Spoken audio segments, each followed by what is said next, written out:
Assalamualaikum warahmatullahi wabarakatuh. Bismillahirrahmanirrahim. Alhamdulillahi rabbil alamin. Wassalatu wassalamu ala asyrafil anbiya'i wal mursalin wa ala alihi wa sahbihi ajma'in. Na'udzu bikalimatillahi tammati min syarri ma khalaq. Bismillahilladzi la yadurru ma'asmihi syai'un fil ardi wala fis sama' wa huwas samiul alim. Allahumma adfa' 'anna al-waba' wal ghala' wal riba wal zina wal mihan wa su'al fitan ma zahara minha wa ma batan an baladina hadha khasatan wa an sa'iril bidal muslimin 'amatan ya rabbal alamin. Nawaitu ta'alluma wa ta'lim wa tazakkura wa tazkir wal naf'a wal intifa' wal ifadah wal istifadah wal hasa 'ala tamassuki bi kitabillah wa sunnati rasulih wa du'aa ilal huda wa dalalah alal khair ibtigha'a wajhillah wa mardatihi wa qurbihi wa thawabihi lillahi ta'ala. Yang dihormati tuan-tuan guru, para alim ulama, para habaib, para pecinta ilmu di mana saja berada, mudah-mudahan dirahmati Allah sekalian.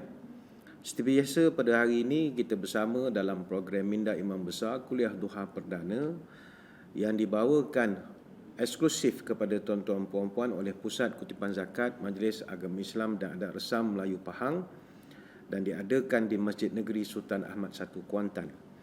Alhamdulillah, hari ini hari Rabu 5 hari bulan Ogos tahun 2020 bersamaan 15 Zulhijjah tahun 1441 Hijriah. Kita khususnya di tanah air di Malaysia masih lagi dalam suasana berhadapan dengan bencana non-alam yang berskala international, dan tanpa kita sedar hari ini adalah hari yang ke-140 ataupun tepatnya 4 bulan 18 hari kita masih berada dalam tempoh Perintah Kawalan Pergerakan, dan kita sedang berada pada hari yang ke-56 pelaksanaan Perintah Kawalan Pergerakan Pemulihan ataupun Recovery Movement Control Order RMCO yang telah pun bermula sejak daripada 10 Jun 2020 sehingga 31 hari bulan Ogos nanti, maknanya total 82 hari, dan kita baru hari ke-56. Jadi ada lagi tinggal 26 hari. Dan Alhamdulillah perkembangan semasa menyaksikan hari semalam 4 hari bulan Ogos tahun 2020, syukur hanya satu kes baru saja yang dilaporkan, yang mana sebulan telah pun berlalu sejak daripada negara kita melaporkan satu saja kes harian COVID-19, iaitu pada 1 Julai tahun 2020, dan Alhamdulillah sekali lagi kita dapat menyaksikan penurunan kes harian kepada hanya satu kes. Jadi kita mengucapkan ribuan terima kasih kepada semua pihak kerana pencapaian ini sememangnya adalah hasil usaha dan juga kerjasama semua peringkat dan lapisan masyarakat serta agensi-agensi yang terbabit dalam memainkan peranan masing-masing, dan kita berharap supaya seluruh lapisan masyarakat dapat terus mengamalkan normal dan juga kelaziman baharu dalam kehidupan seharian serta tetap mematuhi prosedur operasi standard ataupun SOP yang telah pun ditetapkan oleh kerajaan. Walaupun ada sedikit sebanyak kluster-kluster baru yang muncul, namun kita doakan yang baik-baik, moga-moga perkara ini akan kembali pulih seperti sedia kala. Tuan-tuan sekalian, seperti yang kita maklum, kita menggunakan kitab baru untuk musim yang kedua ini, iaitu kitab Rahsia Kematian, Alam Akhirat dan Kiamat, yang merupakan kitab terjemahan kepada sebuah kitab daripada tulisan Imam Abdullah Al-Qurtubi, seorang ulama besar pada era tahun 600 Hijrah, yang mana beliau telah mengarang satu kitab At-Tazkirah fi Ahwalil Mauta wa Umuril Akhirah, iaitu kitab tentang cerita hal-hal kematian, yang mana ulama yang menulis kitab ini bukan ulama sembarangan, tetapi seorang ulama yang paling dikenali dalam bidang tafsir, kerana beliau ada memiliki satu naskah tulisan berkenaan tafsir, iaitu Al-Jami' li Ahkamil Quran, setebal 20 jilid. Banyak manfaat kita dapat daripada kitab At-Tazkirah fi Ahwalil Mauta wa Umuril Akhirah ini. Hari ini insya-Allah kita akan bincangkan bab yang pertama lagi, masih dalam bab pertama, muka surat 59, yang mana kita membincangkan tentang hal berkata baik ketika melihat orang yang akan meninggal dunia.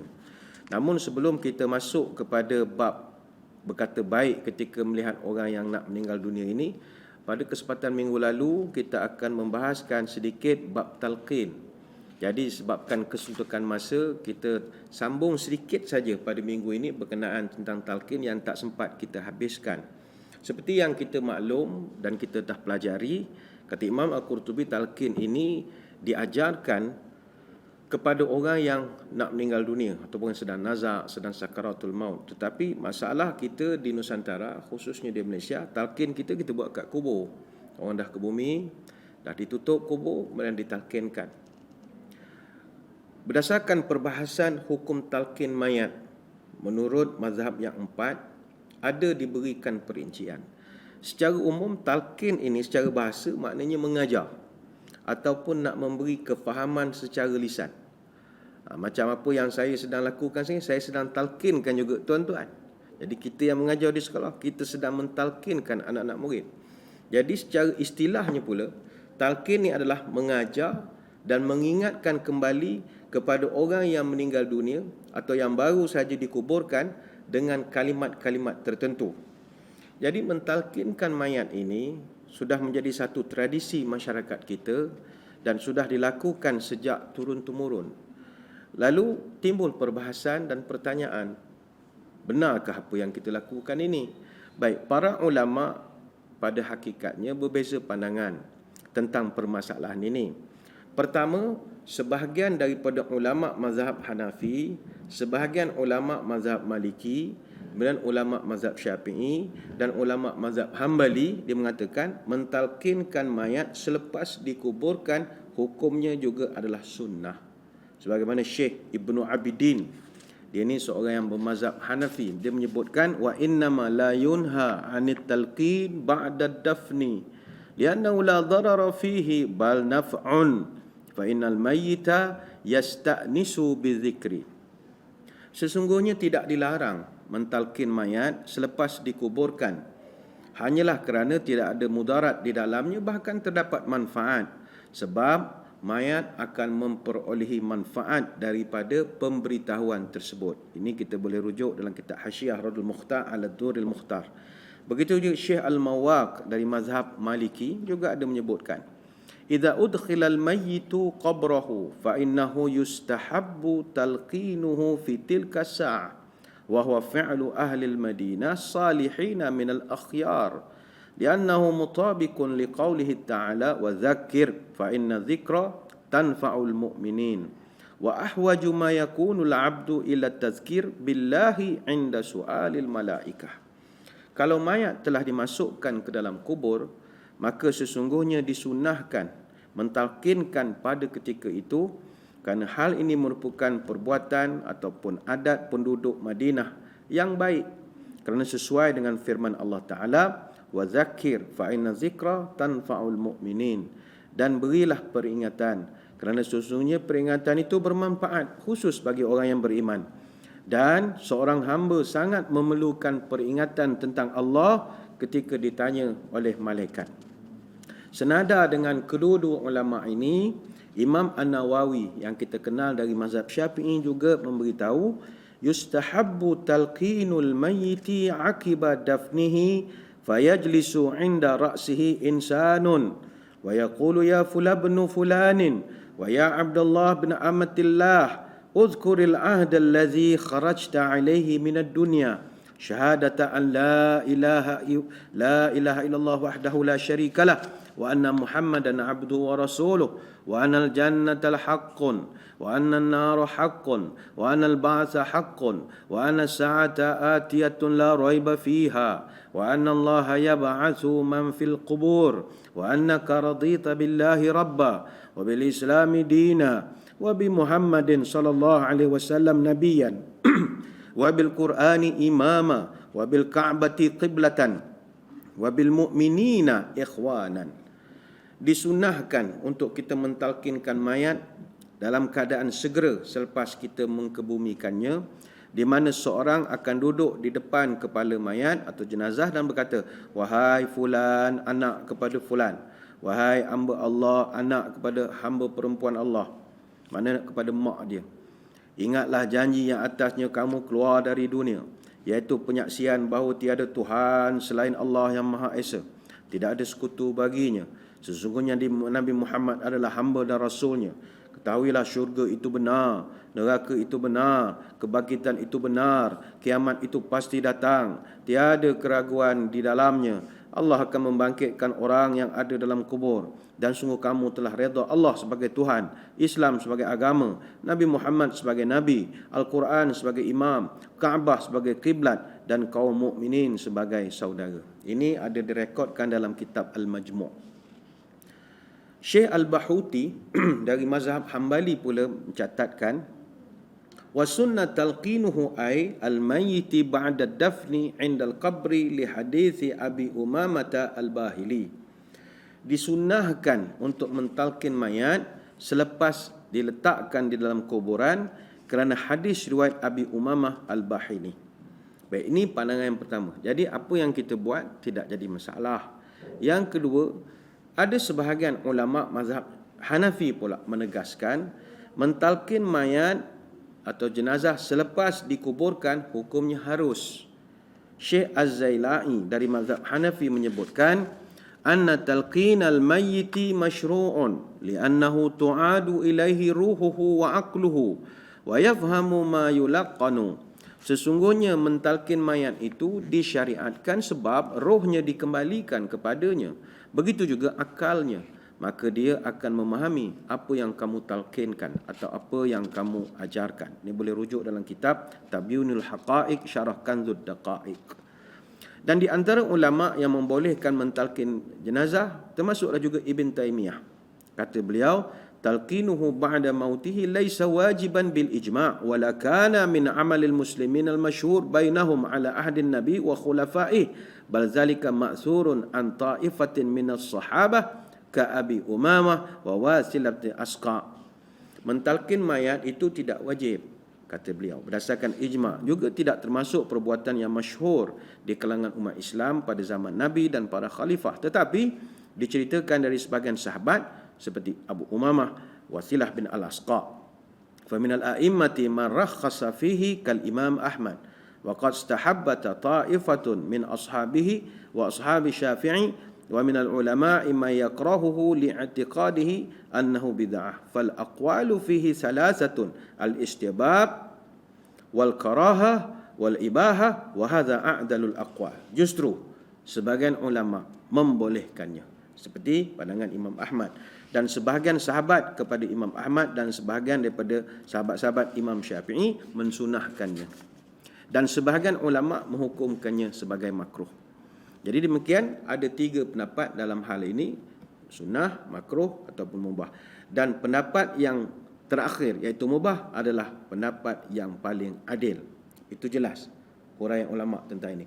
Cuma ada pandangan yang ketiga, sebahagian daripada ulama mazhab Maliki, dia menyatakan mentalkin mayat selepas dikuburkan itu hukumnya makruh, dan kita hormat pendapat ini. Syekh Abdul Wahab Al-Baghdadi Al-Maliki mengatakan wa kaza yukrahu indahu ay inda Malikin talqinuhu ba'da wad'ihi fi qabrihi. Dimakruhkan menurut Imam Malik mentalkin mayat selepas diletakkan di dalam kubur. Maka melihat kepada perbahasan ini, dari ketiga-tiga pendapat ini, pendapat yang menyatakan sunnah dan sunat mentalkin mayat adalah pendapat yang kuat, sebab dia didukung oleh riwayat Abu Umamah bahawa Nabi SAW bersabda, "Idza mata ahadun min ikhwanikum fasawaitumit turaba ala qabrihi falyakum ahadukum ala ra'si qabrihi thumma liyaqul ya fulan ibn fulanah fa innahu yasma'uhu wa la yujibu." Kata Nabi, sebagaimana didengar oleh Abu Umamah, bila seorang daripada kamu mati, maka ratakanlah tanah pada kuburnya. Kemudian hendaklah salah seorang daripada kamu berdiri atas kuburnya, kemudian bercakaplah, wahai fulan, anak kepada si fulanah. Kerana sesungguhnya mayat akan mendengar tapi tidak dapat menjawab. Hadis riwayat Imam At-Tabrani.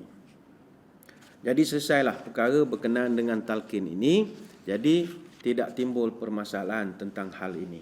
Baik, kita pergi kepada tajuk yang kita akan nak bincangkan pada hari ini, iaitu pada muka surat 59 kepada yang ada kitab, iaitu berkata baik ketika melihat orang yang akan meninggal dunia. Ummu Salamah radhiyallahu anha berkata bahawa Rasulullah sallallahu alaihi wasallam bersabda, "Idza hadartumul marida awil mayyita faqulu khaira fa innal malaikata yu'ammanuna ala ma taquluna."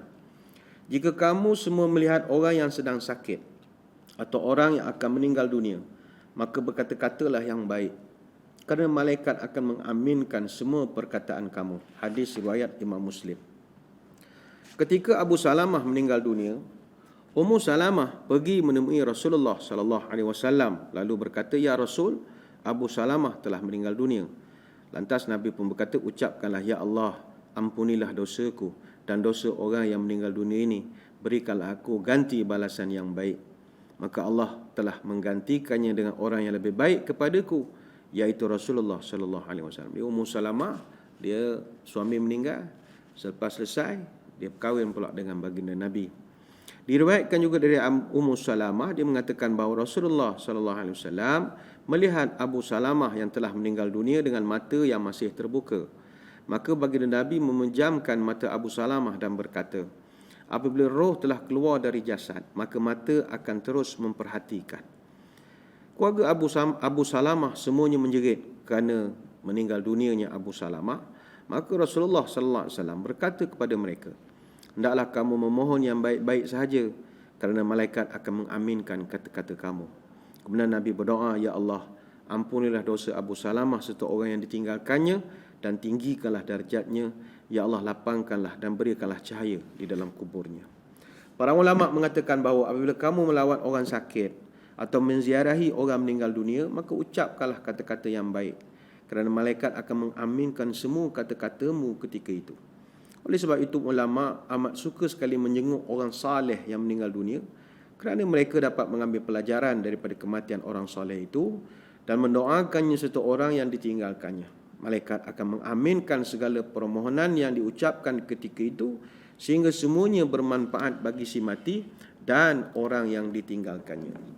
Maka saudara sekalian, kalau kita berada dalam suasana, misalnya dia ward ICU, CCU ke, atau di rumah tempat orang yang nak meninggal dunia, antara yang perkara yang bagus untuk kita lakukan adalah mendoakan kebaikan kepada orang yang nak meninggal dunia ini. Sebab itu kata Tuan Kitab, selain mentalkinkan kalimat La ilaha illallah, maka ada beberapa perkara juga yang bagus kalau kita lakukan atau dianjurkan untuk kita buat ketika menghadiri suasana orang yang nak meninggal dunia. Kata Tuan Kitab, pertama sekali, doakan kebaikan kepadanya dan tidak mengucapkan sesuatu di sisinya melainkan kebaikan. Sebagaimana hadis yang kita bacakan dalam hadis Ummu Salamah tadi, "Idza hadartumul marid awil mayyiti faqulu khaira fa innal malaika yu'minuna ala ma taqulun." Hadis Muslim. Kalau kamu datang tempat orang nak meninggal, sebut yang baik-baik saja, sebab malaikat akan mengaminkan apa yang kamu ucapkan. Kata Imam An-Nawawi, dalam hadis ini terdapat anjuran untuk mengucapkan ucapan yang baik, seperti doa misalnya. Kemudian apa lagi? Istighfar. Apa lagi? Minta Allah turunkan rahmat dan lemah lembut ketika mengambil nyawa orang yang nak meninggal dunia ini.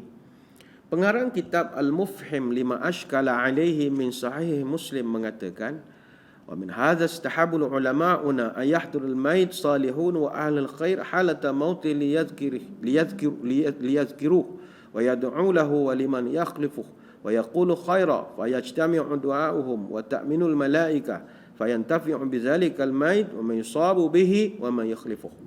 Para ulama mensunahkan orang-orang saleh dan orang-orang yang baik untuk menghadiri majlis atau tempat orang yang akan meninggal dunia dalam rangka untuk mengingatkan serta mendoakan kebaikan kepada orang yang akan meninggal dunia itu, kerana ucapan amin malaikat akan bersama-sama dengan ucapan tersebut. Dan disebutkan dalam kitab Mawsu'ah al-Fiqhi, disunnahkan bagi orang saleh hadir di sisi orang yang meninggal dunia dan mengajarnya menyebut nama Allah dan memperbanyakkan doa supaya dimudahkan urusan orang yang meninggal dunia itu. Sebab itu Nabi SAW memberitahu, kalau mu cakap yang elok-elok, malaikat akan aminkan apa juga kamu cakap. Jadi walaupun orang itu dia meninggal kerana accident misalnya, accident, kita yang duduk dalam hospital, di hospital sebelah, tak payah ceritalah, benda-benda dah berlalu, benda dah sudah berlaku sudahlah. Kata itulah bawa lagi laju-laju ni nah budak-budak, tak payah beletih-beletih, orang ni nak matilah. Doakan yang baik-baik, mudah-mudahan semua selamat. Ya Allah, mudahkanlah tarik nyawa dia. Ya Allah, ambil kalau kematian itu baik bagi dia, matikanlah dia. Ya Allah.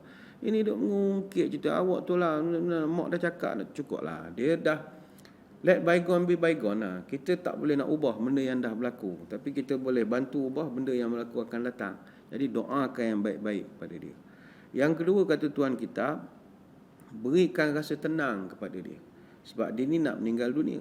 Iaitu mengkhabarkan tentang dekatnya rahmat Allah, serta menganjurkan dia untuk husnuzan atau bersangka baik dengan Allah, dengan menyebutkan ayat-ayat Quran tentang janji rahmat Allah yang akan diturunkan kepada orang baik-baik. Itu kata Imam An-Nawawi, wa yustahabbu lil hadir indal muhtadari an yutmi'ahu fi rahmatillahi ta'ala wa yahuthahu ala tahsini dhannihi bi rabbih subhanahu wa ta'ala. Disunnahkan bagi orang yang hadir di sisi orang yang meninggal dunia untuk memberikan motivasi agar orang ini terus mengharapkan rahmat Allah serta berbaik sangka terhadap Tuhan. Wa ayadhkura lahul ayati wal ahaditha fir raja' wa yunashituhu lidzalika wa dalailu ma dzakartuhu katsiratun fil ahaditsis sahihah. Dan juga menyebutkan dalil-dalil tentang rahmat Allah dan memberikan motivasi kepada orang yang nak meninggal ini untuk mendapatkannya. Wa qad zakarat minha jumlatan fi kitabil janaiz min kitabil azkar. Dalil-dalil daripada hadis terhadap apa yang saya sebutkan ini sangatlah banyak dan saya telah susun di dalam kitab Al-Janaiz dan juga Al-Azkar.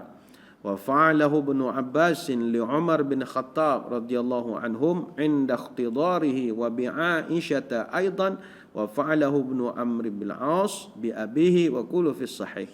Dan perbuatan ini telah dilakukan oleh Ibnu Abbas terhadap Umar Al-Khattab ketika menjelang meninggalnya atau kematiannya, dan juga Aisyah lakukan, dan juga terhadap kematian Aisyah, dan juga dilakukan oleh Abdullah bin Amr bin Al-As terhadap bapanya ketika bapanya nak meninggal dunia, dan semuanya disebutkan di dalam riwayat yang sahih. Ini boleh rujuk dalam Al-Majmu' Syarah Al-Muhadzab. Maka hadirin hadirat muslimin muslimat sekalian, cakaplah yang elok-elok ketika orang nak meninggal dunia. Doalah yang baik-baik masa ziarah orang yang meninggal dunia. Dan berdoalah supaya dia dapat penghabisan yang terbaik sekali. Tentang bagaimana penyebab dia jatuh sakit itu. Kan musim-musim Covid ni orang marah pasal Covid. Itulah awak tak pakai topeng, tak pakai ni. Awak tak basuh. Ini orang ni nak meninggal, tak payah beletih lah. Bukan dengan beletih itu boleh sembuh dia punya penyakit tu. Tak. Jadi doakan saja yang baik-baik. Dan setiap doa orang Islam bagi orang Islam yang lain akan bermanfaat. Itu prinsipnya. Walladzina ja'u min ba'dihim yaquluna rabbana ighfir lana wa li ikhwanina alladhina sabaquna bil iman wa la taj'al fi qulubina ghillan lil ladzina amanu rabbana innaka ra'ufur rahim. Dan orang-orang yang datang sesudah mereka, iaitu Muhajirin dan Ansar, mereka berdoa, ya Allah, ya Rabb, ampunkanlah kami dan juga saudara-saudara kami yang beriman lebih dulu pada kami. Janganlah engkau membiarkan kedengkian dalam hati kami terhadap orang beriman. Wahai Tuhan kami, sesungguhnya engkau maha penyantun lagi maha penyayang. Suratul Hasyr ayat yang ke-10.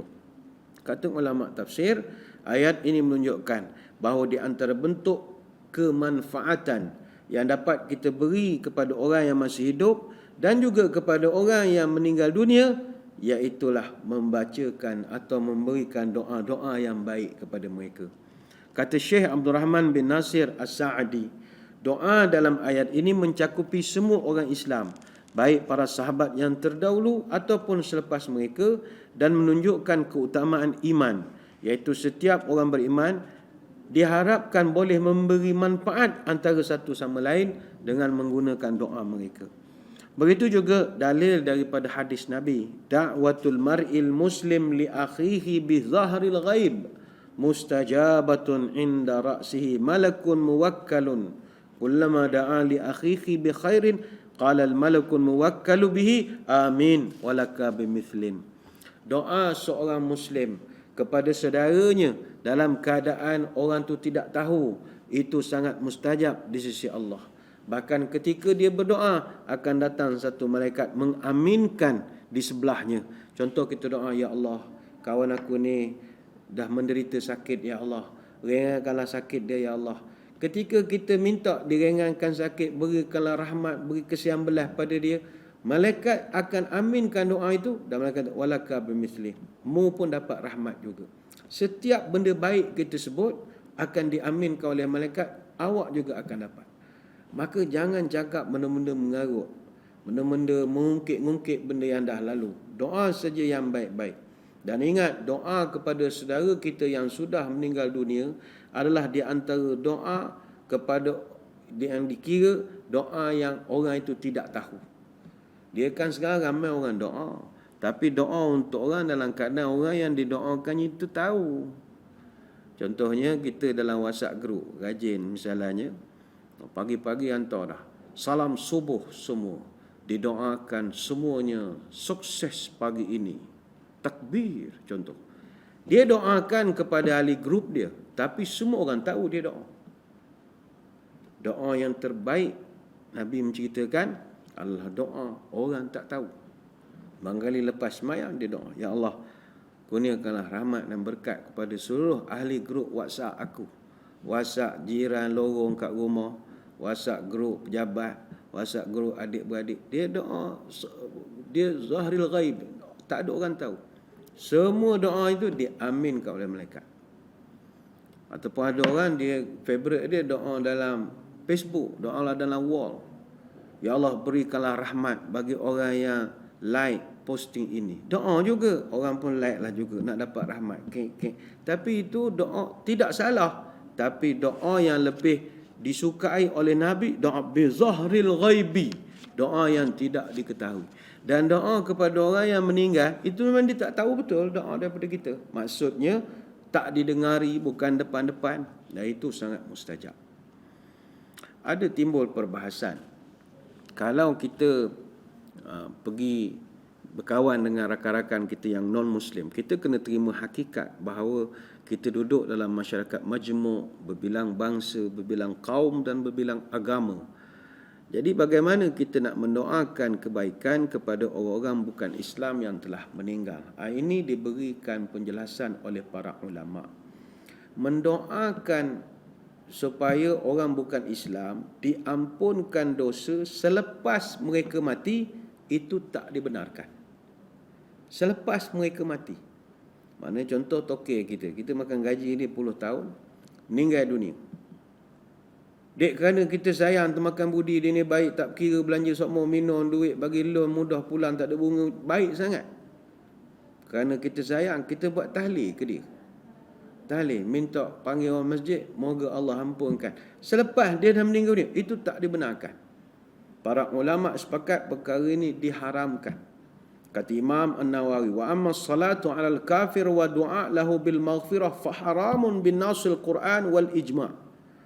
Berdoakan, menyembahyangkan orang kafir, orang bukan orang yang tidak Islam, dan mendoakan diampunkan dosanya, maka ini merupakan perbuatan yang haram, jelas berdasarkan nas Quran dan juga ijma'. Ini dalam kitab Al-Majmu'. Dan dalil paling tegas dalam masalah ini adalah Allah Ta'ala beritahu, makana li nabiyyin walladzina amanu ayastaghfiru lil musyrikin walau kanu uli qurba min ba'di ma tabayyana lahum annahum ashabul jahim. Tak sepatutnya bagi Nabi dan orang-orang yang beriman minta ampun kepada Allah untuk orang-orang musyrik, walaupun orang musyrik itu adalah kaum kerabatnya. Sesudah jelas bagi mereka bahawasanya orang-orang musyrik itu adalah penghuni neraka jahim. Surah At-Taubah ayat 113. Nanti ada yang marah-marah. Susahlah begini ustaz. Kita lah duduk jiran kawan daripada sekolah dengan orang bukan Islam, takkan tak boleh doa dia. Baik. Agama mengajarkan doa kepada orang bukan Islam ni boleh. Tak ada masalah. Tapi bukan lepas dia meninggal. Kalau diberikan buatkan perbahasan, boleh tak mendoakan kebaikan kepada orang bukan Islam? Hal ni dibolehkan. Kerana adanya contoh daripada hadis-hadis Nabi SAW yang mendoakan kepada orang bukan Islam. Dengan syarat orang tu hidup lagi. Orang tu hidup lagi. Contoh, Nabi ada riwayat dia mendoakan kepada orang-orang Yahudi. Ada? Mendoakan Yahudi. Yahudi ni dia ada satu perangai. Kalau dia orang nak bersin, dia akan cari Nabi. Sebab orang Yahudi pun dia kan orang barat, dia percaya kalau lepas bersin ni sama macam kita lah, doa yarhamkallah tu ada. Tapi dia orang akan doa God bless, God bless. Asyim, orang yang menengok God bless, maknanya yarhamkallah lah. Jadi dia bila bersin dia akan cari Nabi. Bukan dia nak, yalah zaman tu tak ada wabak corona lagi, zaman itu dia asyim. Jadi dia tunggu Nabi doakan dia. Tapi Nabi tahu ni non-Muslim. Nabi takkan nak doa yarhamkallah, moga Allah turun rahmat pada kamu. Nabi doakan yahdikumullah wa yuslih balakum. Semoga Allah memberi kamu hidayat dan memperelokkan keadaan kamu. Artinya doa tak jadi masalah. Doakanlah kepada rakan-rakan kita yang non-Muslim. Doakan kebaikan untuk mereka. Mereka dapat bagus, perniagaan bagus. Kita doakan mereka kalau kahwin kekal sampai bila-bila. Kita doakan mereka kalau baru lepas kena musibah banjir, moga tak ada musibah lagi. Itu baru lepas sembuh dari sakit, kita doa mereka tidak sakit. Tapi doa yang terbaik adalah doa supaya mereka ini dapat hidayat. Yahdikumullah, moga Tuhan beri hidayat pada kamu. Jadi tak timbul isu kita tak boleh mendoakan rakan-rakan kita yang non-Muslim. Yang tak boleh selepas je. Selepas. Sebab kalau dah selepas, tidak ada daya, tidak ada upaya. Melepas diri kita daripada tanggungjawab itu. Kalau kita dah berusaha, mudah-mudahan Allah ampunkan kita. Yang kita khawatir tak pernah berusaha pun. Jadi tidak ada masalah dalam hal ini. Kalau ada orang kata, Ustaz, dalil yahdikumullah wa yuslih lakum balakum itu tak kuat. Baik, ada satu ikrar ataupun persetujuan baginda Nabi SAW dalam hal untuk mendoakan kepada orang bukan Islam. Ada. Bagi contoh Abu Sa'id Al-Khudri dalam satu hadis panjang, dia pernah bercerita, ba'athana Rasulullah sallallahu alaihi wasallam fi sariyatin fanazalna biqaumin fasa'alnahumul qira' falam yaqruna. Kata Abu Sa'id, pernah Nabi utus kami pergi satu sariyah. Sariyah ni pasukan kecil, operasi elit untuk ada satu operasi lah, operasi yang tak dinyatakan. Jadi dalam perjalanan, kata Abu Sa'id, mereka singgah di sebuah kampung. Yang mana kampung itu, dia pun jumpa dengan ketua kampung, minta jasa baik, boleh tak bagi makan sikit kepada kami ni. Tetapi orang kampung tu tak nak bagi. Ketua kampung dia, tak payah layan. Ingat kami ni RNR, main suka-suka hati saja singgah makan. Mana boleh? Tak apalah, mereka pun berlalu, buat kemah tempat lain. Falu dira sayyiduhum fa'atawna faqalu hal fikum ma yarqi minal aqrab. Ditakdirkan hari itu ketua kampung tu kena sengat dengan kala jengking. Dengan kala jengking. Jadi orang kampung panik nak ngubat. Teringat tadi siang ada orang Islam datang minta makan, dia orang cari-cari jumpa dekat kemah. Jadi kamu kata hal fikum ma yarqi minal aqrab, ada tak di kalangan anda semua ini yang boleh mengubat orang kena sengat kala jengking? Maka dijawab oleh Abu Sa'id Al-Khudri, jawab dalam keadaan sakit hati. Katanya, saya pandai. Padahal dia tak pandai. Dia buat begitu sebab nak balas dendam. Kau siang tadi aku minta sirap segelas pun tak bagi. Oh, malam tak tolong aku. Tak apa, aku ngaku ya. Kata dia. Tapi kata Abu Sa'id, walakin la arqihi hatta ta'tuna ghanaman. Saya takkan ubatkan ketua awak ini selagi awak tak beri serupa seekor kambing. Awak nak kambing seekor. Pandai juga dia. Qalu fa inna nu'tikum salasina syatan. Encik katanya, Kalau ketua kami sembuh, jangankan seekor, kita orang bagi 30 ekor. Terkejut pula Abu Sa'id Al-Khudri. Pula dah satu kerja. Pergilah mereka ke kampung ni semula. Ketua kampung ni bukan Islam. Faqabilna faqara'tu alaih alhamdulillahi sab'a marrat. Kata Abu Sa'id, saya pergi ke kampung ni, jumpa ketua kampung, hak siang tadi kami kedekut, malam ni mengengek sakit. Tak tahu apa nak buat. Saya baca Al-Fatihah 7 kali. Fabara'a wa qabatna al-ghanam.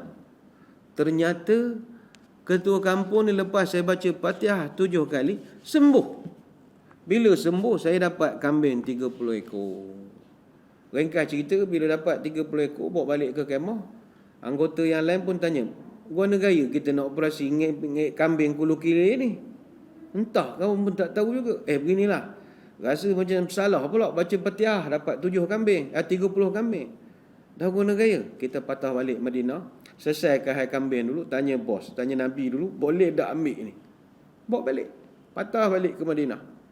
Sampai di Madinah, walamma qadimna alaihi zakartu lahu allazi sana'atu. Abu Sa'id Al-Khudri ceritalah apa yang telah berlaku. Jumpa ketua kampung kedekut, malam dia sakit, saya ubat, saya baca Fatihah macam-macam. Lama-lama orang tu sembuh. Jadi ya Rasul, boleh tak saya ambil kambing tu? Tanya dulu. Maka Nabi pun tanya. Nabi tanya, wa ma alimta anha ruqyatun. Macam mana kamu tahu bahawa Fatihah itu boleh jadikan ruqyah, buat ngubat orang? Mana kamu tahu? Maka kata Abu Sa'id, saya hentam saja ya Rasul. Saya pun tak tahu juga. Try sajalah. Nabi diam. Maka kata Nabi, aqbidul ghanama wadribu li ma'akum bisahmin. Tak apalah.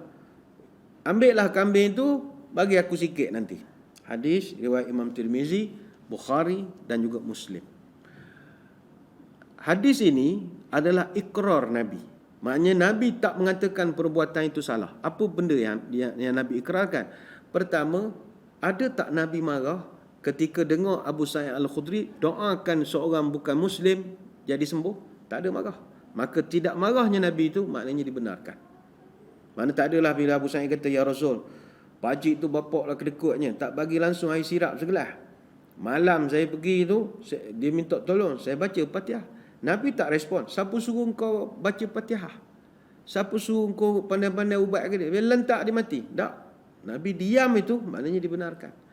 Kedua, hukum daripada hadis ini, kata ulama, Fatihah boleh digunakan untuk menjadi syifa. Boleh jadi syifa. Maknanya Nabi tidak marah. Nabi tidak kata, awak pandai-pandai sangat pakai Fatihah. Siapa ajar? Saya tak suruh jampi serapah. Saya suruh buat semayang. Tak. Nabi hanya tanya, wa ma'alimta anha ruqyah. Awak belajar di mana benda ni boleh jadi jampi serapah? Kata Abu Sa'id, saya try saja ya Rasul. Nabi tak ada kata pandai-pandai sangat. Jangan, bawa semayang sudah. Tak. Artinya, sakit pening boleh baca Fatihah. Nabi tak marah. Dan yang ketiga, hukumnya adalah dibenarkan untuk orang yang baca Quran untuk mengambil upah. Tak ada masalah.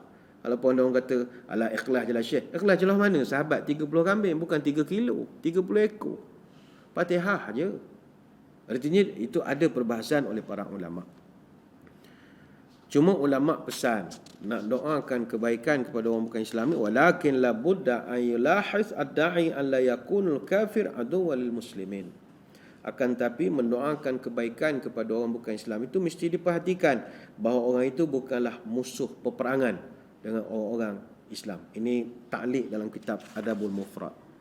Jadi boleh doakan kepada rakan-rakan kita bukan Islam, mendoakan. Kalau orang tanya, itu doakan duniawi, jadi sembuh, jadi sehat, macam-macam. Kalau doa dia diampun dosa, boleh tak Ustaz? Baik, kata para ulama, mendoakan orang bukan Islam diampunkan dosa ketika mereka masih hidup, itu dibolehkan. Tak jadi masalah. Ya Allah, ampunkanlah kesalahan tokiku ini masa dia hidup. Abdullah bin Mas'ud radhiyallahu anhu bercerita, ka'anni anzuru ila an-nabi sallallahu alaihi wasallam yahki nabiyyan minal anbiya darabahu qaumuhu fa'admauhu wa huwa yamsahu ad-dama an wajhihi wa yaqulu Allahumma ighfir li qaumi fa innahum la ya'lamun. Aku melihat Nabi bercerita, Ada seorang Nabi dipukul oleh bangsa dan kaumnya sampai bercucuran darah. Dan dia mengelap darah tersebut daripada mukanya. Dan dia tetap berdoa, Ya Allah, ampunkanlah kaumku kerana mereka itu tidak tahu. Hadis riwayat Imam Bukhari.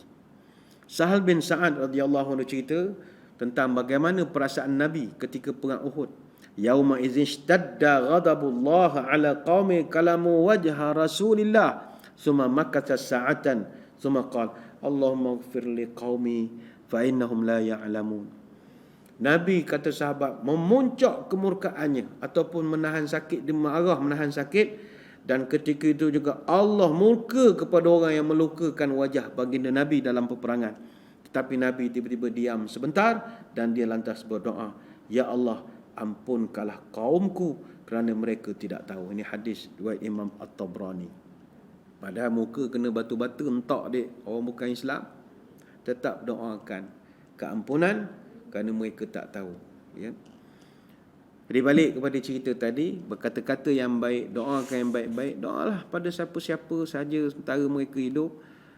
Berapa orang di kalangan tuan-tuan di sini yang pernah doakan taufik dan hidayah Allah berikan kepada orang bukan Islam dalam semayangnya berdoa. Ya Allah, berikanlah taufik hidayah kepada Bill Gates, ya Allah. Doakanlah Bill Gates tu dapat taufik hidayah. Ya Allah, berikanlah taufik hidayah kepada Donald Trump misalnya. Saya ingat tak ramai orang doakan minta taufik dan hidayah. Minta dia dapat terbuka pintu hati untuk percaya kepada Tuhan dan kepada Allah dan sebagainya. Tapi kalau dah meninggal, salah, orang masih hidup tak nak doa, sibuk buat tali, dia dah mati, buat apa? Adapun untuk orang Islam, itu tak ada masalah. Sebelum, selepas dan selama-lamanya tidak jadi masalah. Baik, selesai. Maka hadirin hadirat sekalian, kata tuan kitab, janganlah kita bercakap yang tak baik, atau dalam bahasa mudah, jangan kita mencela orang-orang yang nak mati atau mencela orang yang telah pun meninggal dunia. Itu tak dibenarkan. Dan hukum mencela orang yang meninggal dunia itu memang tak dibenarkan langsung. Katalah orang tu dah meninggal, kita kutuk dia bincang, kita cerita keburukan dia. Meninggal dah, tak mendapat dah ni, padahal mati, bapak kuat minum go macam-macam, tak boleh. Dia dah meninggal, jangan cerita keburukan dia. Kata Aisyah, Nabi pernah sebut, la tasubbul amwata fa innahum qad afdau ila ma qaddamu. Jangan kamu mencela, mencaci, memaki hamun kepada mayat kerana mereka telah bertemu apa yang telah mereka kerjakan. Hadis riwayat Imam Bukhari. Maka kata ulama, berdasarkan hadis ini, hukum mencela atau menghina seorang yang meninggal dunia adalah haram kerana terdapat kalimat larangan di dalam hadis tersebut. Dan Nabi memberi alasan, mereka telah jumpa apa yang telah mereka kerjakan. Mana dia dapat pembalasannya. Apa hikmahnya larangan kita mencela orang-orang yang telah meninggal dunia? Alasan larangan tersebut terdapat dalam hadis yang diriwayatkan daripada sahabat, iaitu Al-Mughirah bin Syu'bah, yang mana Nabi bersabda, la tasubbul amwata fatu'dzul ahya'a. Jangan kamu hina orang yang telah meninggal dunia kerana kamu akan menyakiti hati orang yang masih hidup. Hadis riwayat Imam At-Tirmizi. Orang ni memang masih hidupnya adalah dia punya kejahatan dia. Minum ke, mabuk, benda tu, beronggeng, cucuk bintang, clubbing, adalah dia punya sisi-sisi gelapnya. Kita tahu, tapi tak payah ceritalah. Sebab kita bercerita, orang yang dah mati tak adalah, dia tak akan ada pembalasan. Tapi yang akan kecil hati orang keliling dia, anak-anak dia, isteri dia yang tak tahu suaminya ada sisi gelap. Ingatkan suaminya orang baik-baik, rupanya cucuk bintang juga. Jadi akan terluka perasaan, jadikan jauh pula mereka dengan arwah dan macam-macam lagi. Jadi implikasi itu kerana melibatkan pihak lain. Sebab itu menghina atau mencela orang yang sudah meninggal dunia akan menyakiti orang yang hidup, dan larangan tersebut bersifat umum. Termasuk jika kita ketahui bahawa orang tersebut meninggal di atas kefasikan. Maknanya dia meninggal dalam keadaan buat dosa besar, dan kita tahu dia belum bertaubat sebelum mati. Contoh, dia pergi merompok bank, merompok dosa, boom, tembok dia polis, tembok dia security, saja meninggal. Logiknya kita kata tak sempat taubat tu, kena pump gun 60 hudung meninggal situ je. Tapi dalam keadaan itu pun tak boleh kita menyebut yang tak elok tentang dia. Tangka baik, doakan yang baik-baik mudah-mudahan. Cuma ada pengecualian, kata ulama, larangan mencela orang yang sudah meninggal. Perbuatan mencela orang yang sudah meninggal dunia tidak dibenarkan kecuali jika terdapat alasan yang dibenarkan atau terdapat maslahah syar'i di dalamnya. Contoh, alasan yang dibenarkan adalah mencela tokoh-tokoh orang-orang yang memusuhi Islam semasa hidupnya, ataupun yang banyak menyengsarakan hidup orang Islam, atau semasa hidupnya memerangi negara-negara muslimin, dan orang-orang yang berusaha untuk merosakkan agama dan juga orang Islam. Contoh, kita cerita tentang kejahatan Firaun. Firaun ini kita cerita kejahatan dia. Bagaimana dia buat khianat kepada Nabi Musa misalnya. Kita cerita tentang Namrud, kejahatannya kepada Nabi Ibrahim. Cerita kejahatan Abu Jahal, Abu Lahab, kejahatannya kepada baginda Nabi kita sallallahu alaihi wasallam. Jadi yang itu ada diberikan pengecualian. Baik. Hukum membicarakan orang yang sudah meninggal dan dalilnya. Membicarakan keburukan orang yang telah meninggal, kata ulama, adalah juga termasuk di dalam ghibah. Apa makna ghibah? Dia dikira sebagai mengumpat juga.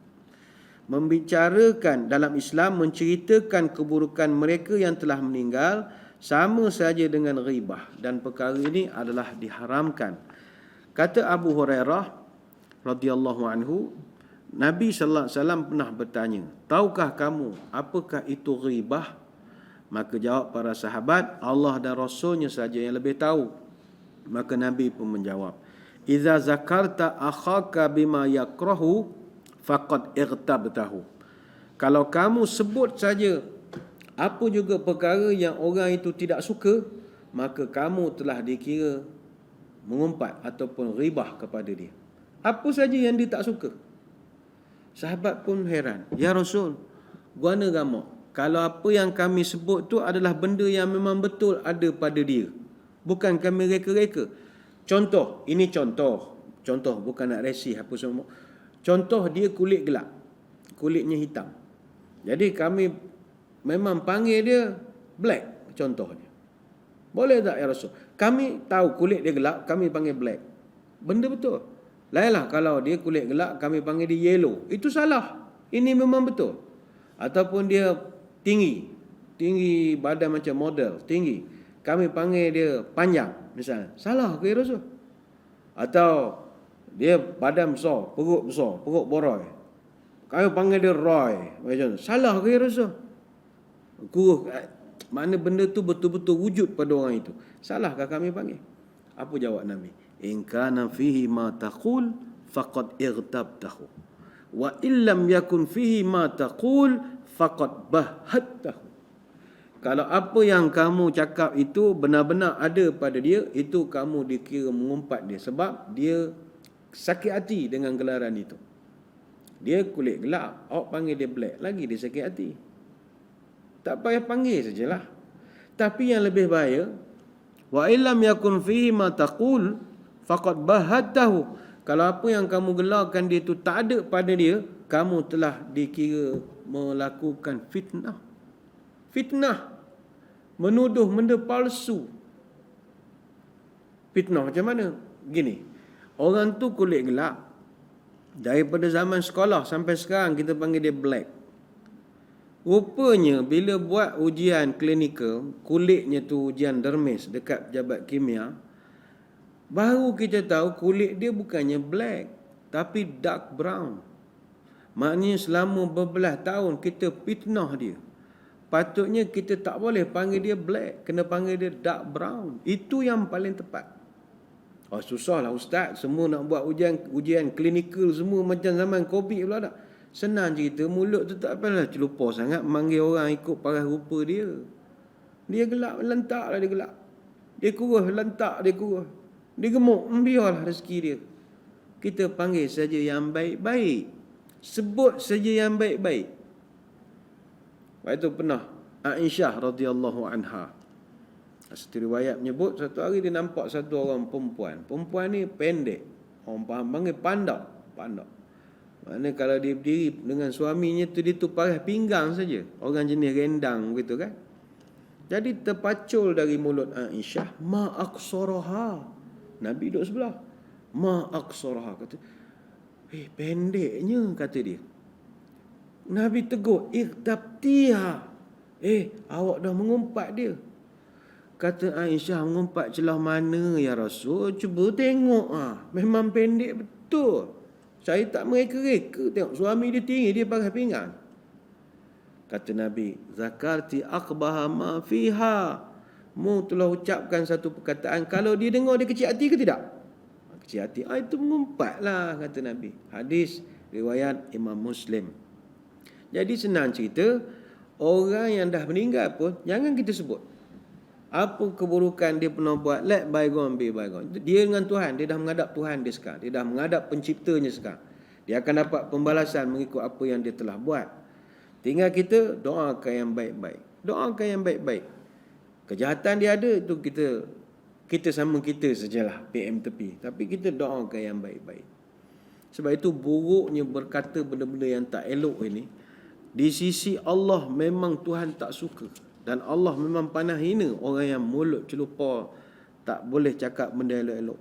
Dan Allah telah menjelaskan mengenai buruknya ghibah ini, baik kepada orang yang masih hidup ataupun orang yang telah meninggal dunia.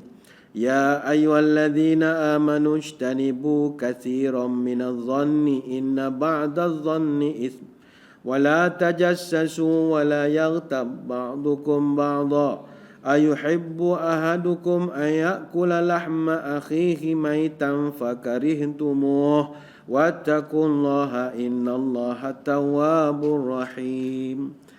Jangan kamu mencari-cari keburukan orang, jangan kamu mengumpat satu sama lain.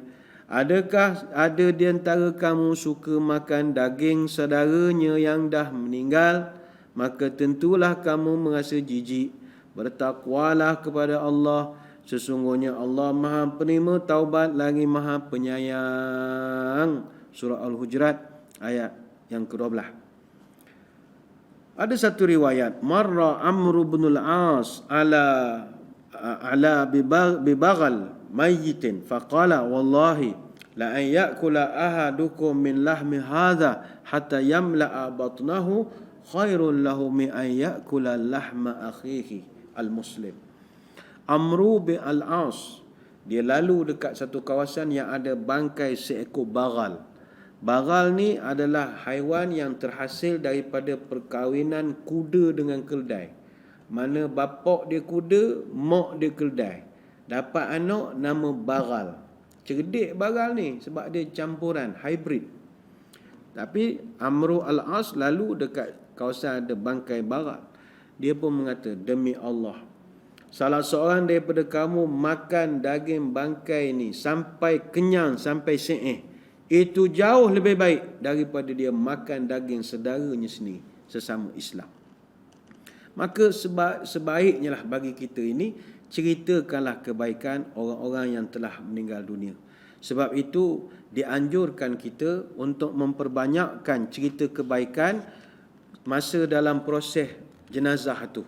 Maknanya masa selepas solat jenazah misalnya, masa dia dah dikapankan, cerita yang baik-baik. Daripada Anas bin Malik radhiyallahu anhu, dia berkata, mereka telah lalu tempat mengusung jenazah dan mereka para sahabat memuji jenazah itu dengan kebaikan. Maka Nabi pun menyampuk, wajib, kata Nabi. Kemudian mereka lalu nampak lagi jenazah lain lagi.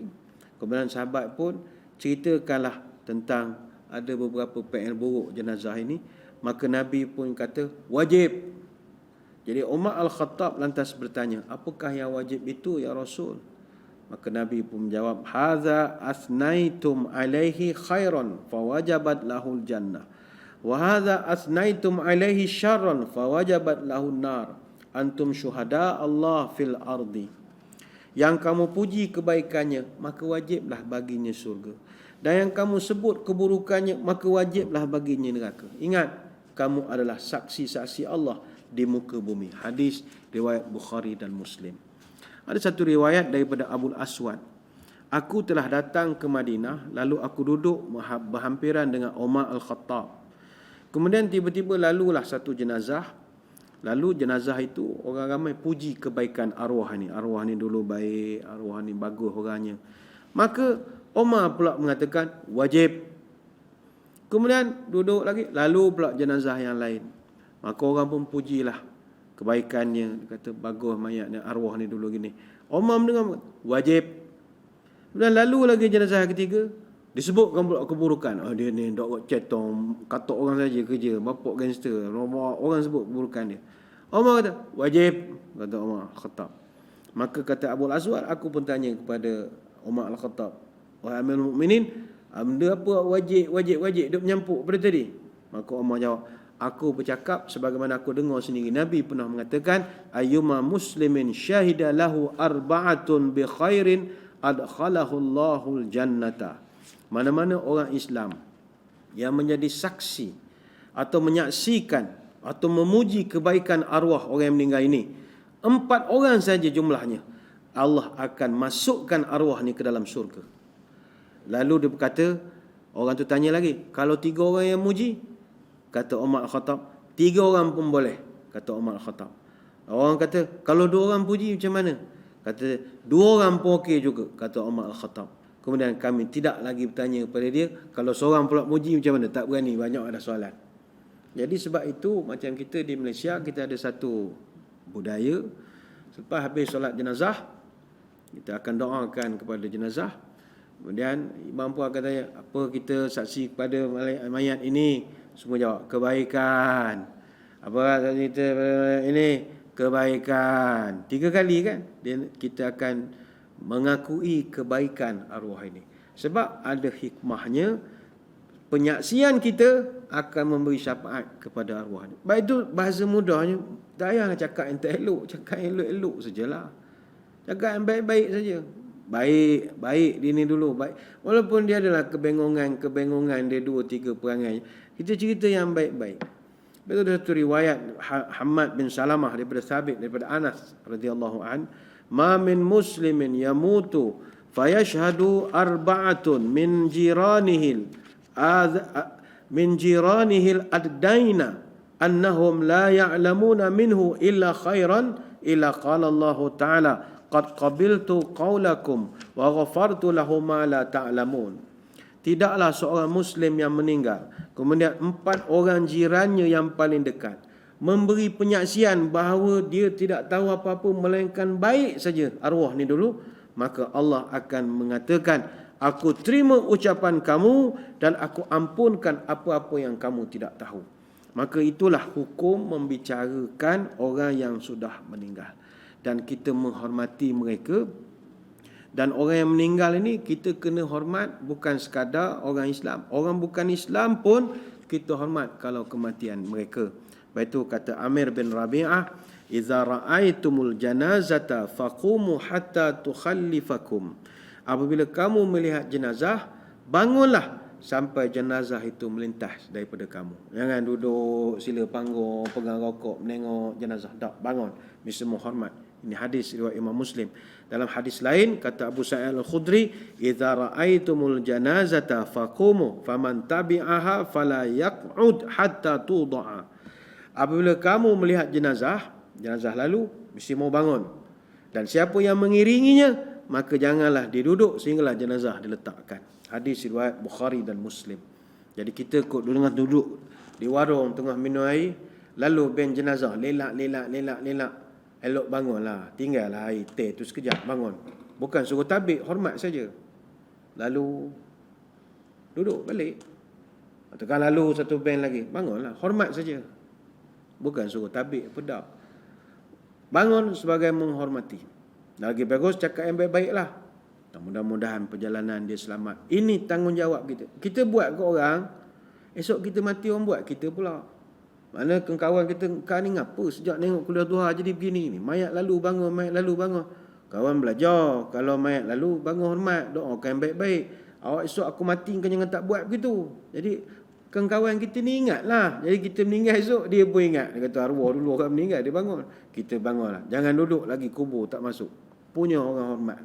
Sambil mendoakan. Sampai kata Jabir bin Abdullah dia cerita, marra bina janazatun faqama lahan nabiyyu wa qumna bihi faqulna ya Rasulullah innaha janazatu yahudi. Qal idza ra'aitul janazah faqumu. Kata Jabir bin Abdullah, pernah satu ketika saya duduk dengan Nabi lalu jenazah. Nabi bangun. Kemudian sahabat tegur, ya Rasul, Yahudi itu. Maka kata Nabi, kalau kamu melihat jenazah, bangun sajalah. Ini hadis riwayat Imam Bukhari. Marilah kita sama-sama mengambil pelajaran daripada perbincangan kita pada pagi ini. Mudah-mudahan ada manfaatnya. InsyaAllah pada kesempatan akan datang kita akan membicarakan lagi kitab ini. Dan moga-moga apa yang kita bahaskan pada hari ini dan masa-masa lepas dan masa yang mendatang dapat kita mengambil pelajaran yang baik daripadanya. Sekadar itu, sebelum berpisah seperti biasa, mari kita tutup pertemuan ini dengan sedikit doa. Moga majlis diberkati ilahi. A'udzubillahi minasyaitonirrajim. Bismillahirrahmanirrahim. Allahumma salli wa sallim ala sayyidina Muhammad salatan tukhrijuna biha min zulumatil wahmi. Allahumma in kana rizqina fis samaa'i fa anzil فإن كان في الأرض فأخرجه وإن كان معسرا فيسره وإن كان حراما فطهره وإن كان بعيدا فقربه بحق دعائك وبهائك وجمالك وقوتك وقدرتك آتنا ما أتيت عبادك الصالحين. Ya Allah, kalau rezeki kami masih di langit, turunkanlah. Kalau di bumi, keluarkanlah. Kalau susah, permudahkanlah. Kalau haram, sucikanlah. Kalau jauh, dekatkanlah. Berkat waktu duhamu, berkat kecantikanmu, berkat keindahanmu, berkat kekuasaanmu, limpahkanlah kepada kami apa yang pernah engkau limpahkan kepada hamba-hambamu yang soleh. Subhanakallahumma wa bihamdika nashhadu an la ilaha illa anta nastaghfiruka wa natubu ilaik. Wa sallallahu ala sayyidina Muhammadin wa ala alihi wa sahbihi wa baraka wa sallam. Walhamdulillahi rabbil alamin. Sekadar itu, wabillahi taufiq wal hidayah. Wassalamualaikum warahmatullahi wabarakatuh. Wallahu a'lam.